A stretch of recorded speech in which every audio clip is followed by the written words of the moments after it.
Okay, I'm gonna show y'all how y'all can turn y'all leftover candy yams into amazing sweet potato pie. You just need a few ingredients like that, nothing major.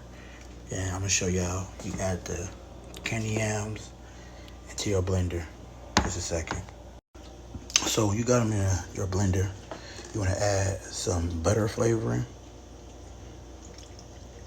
And then next you would like to add your vanilla extract. And then melt your butter while you prepare the rest. Don't have over high heat, low heat. Now add the butter to your yams. Now take your condensed evaporated milk and add I'd say half a cup to the blender. Then put your evaporated milk.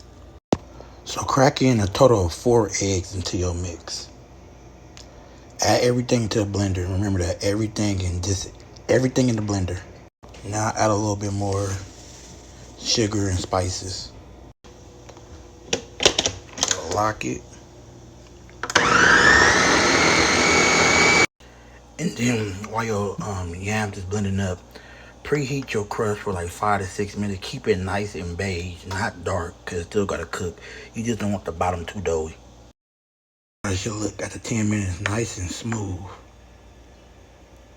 So after 7 minutes, this how your crust should be in the oven. Not cooked all the way, just enough to make sure it's not doughy at the bottom.